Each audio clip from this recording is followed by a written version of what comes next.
Hello my fellow paint monsters, how have you been these past few weeks? I'm Aga and this is Hungry for Paint, a channel about handmade watercolor paints. I've just come back from my holiday, my batteries are fully recharged and I'm ready to get back on track. I haven't seen you for quite a while and I can't wait to show you some more paints.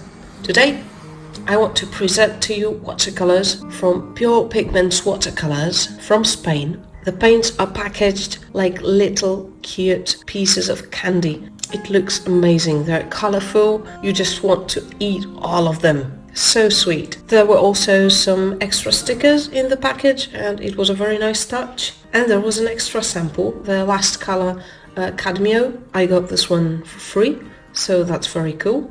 The pants were wrapped in napkin-like soft paper. I had no problem peeling it off at all, but it did stain the yellow sample paint a little bit and the top layer got colored, so I had to remove it. But other than that, no problems with the packaging, sticking to the wrappers or anything like that. I had to wait for these for quite a while because the first package got lost on the way. Unfortunately, they were shipped untracked and our post isn't that reliable. But thankfully, Oliver, the owner of the shop, offered to send me another set of paints, the same ones I ordered. This time I asked for tracked shipping and I paid for it. The shipping was a bit delayed. Actually, I had to ask twice and wait several days to get all the details, the tracking number and information about the package. But eventually I got all the info and the paints arrived without problems this time. I did ask some questions about the paints themselves and I got all the answers to all of them, so on this front the customer service was very good except for the delays, but that happens. Now, the paints themselves. I have some mixed feelings about these. The colors themselves are nice and I like them, but some of them are not what I expected at all. They're very different from pictures on the website. I'm going to show that to you after the swatches, so you'll know exactly what I'm talking about. But it's the biggest difference I've experienced so far between the pictures on the website and what I actually got. The colors are nice, they're cute. Some of them are on the pastel side, they're mixed pigments. Now, when I first saw these paints online, I was very eager to try them because they looked like they would separate into different hues, especially the greens, the emerald, poto and pistachio. And I was a little bit disappointed because actually they don't really do that to the extent that I expected. I think heavy emerald separates the most out of these colors into a sort of a bluish tone, and green poto does separate slightly into green and yellow, and mint a little bit into green and yellow. I hope that flamingo would be a more muted pink, slightly leaning on the yellowish side, but it turned out it's much closer just to a regular baby pink.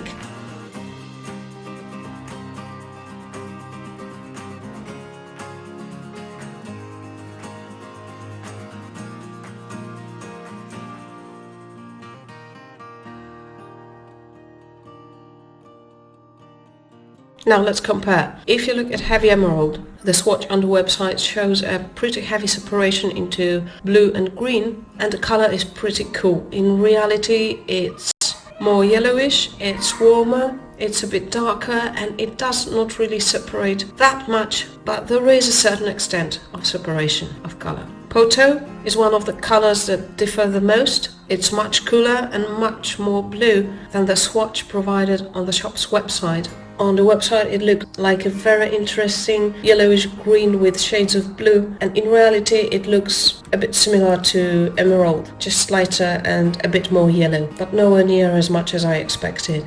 Now pistachio. Pistachio is a completely different color. It's a very bright, very intense, juicy green, somewhat similar to Daniel Smith's phthalo yellow-green shade, while on the swatches on the website it looked like a warm, earthy, brownish green. So that's a huge difference. I think I was most misled by this one. The mint is pretty close to what it actually is. The ocean is a little bit less yellow and less muted than I expected. It's more like a baby blue.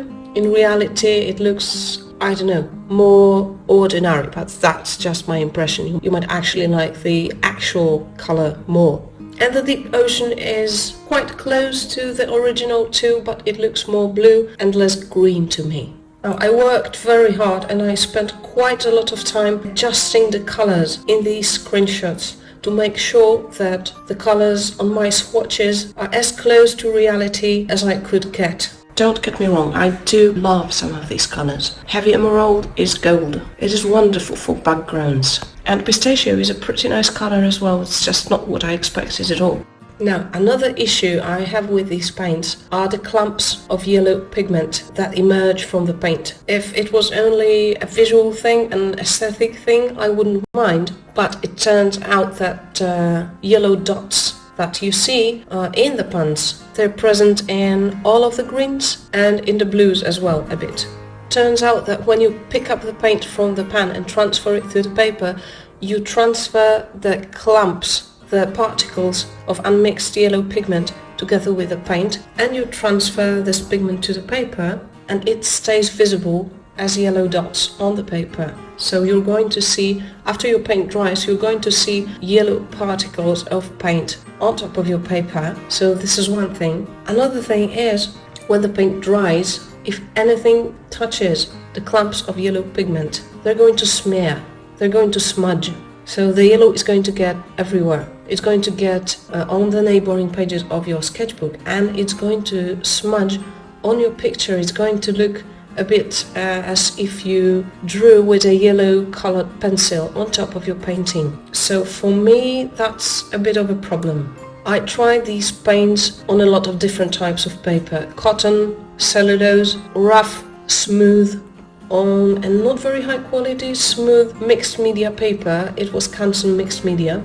Actually, the yellow particles of pigment smudged while painting, not afterwards when it was dry, but actually it smeared and left smudges while I was painting. So that's definitely not the kind of paper that I recommend for using with these paints. This is the only type of paper I had this issue with. With all the other kinds of paper, the particles stayed intact until the paint dried and you touched it, and you actually touched the particles. So if you don't touch them, they're just there until something touches them. So it's something you need to know about these paints, and you need to decide on your own whether it's something that's an issue for you or not. I actually asked Olivia about the yellow pigment that's visible on top of the pan, because I wanted to make sure that it's not just my paints and some kind of a freak accident, but actually Olivia confirmed that all of her paints do the same thing. So she said it's just something that her yellow pigment does. So you can expect that as well if you order any of the greens or yellows,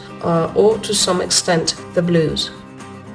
So yeah, summing up, these paints re-wet easily, they are well pigmented, they flow nicely, but the colors differ from the swatches on the website, and there are unmixed particles of yellow pigment, especially in the greens and to some extent in the blues, and that could be a problem. I must say that these paints are very affordable comparing to other brands of handmade watercolors. There are sales from time to time which make them even more reasonably priced. At the time I was buying mine, they were only available as single pans. There were no sets, and the shipping by default is untracked. So this is something worth knowing as well. So yeah, that's pretty much all I've got for you today. I hope you enjoyed this video. Next week I'm going to make a color mixing video using these paints from Purepigments Watercolors, so you can make up your mind more easily whether you're interested in them or not. Make sure to visit Hungry for Paint on Instagram for a sneak peek on Wednesday. Thank you for watching. If you found this video informative, hit the like button, leave a small comment down below, and you can always support Hungry for Paint on Ko-fi. It's good to be back. I hope to see you next week. Bye bye!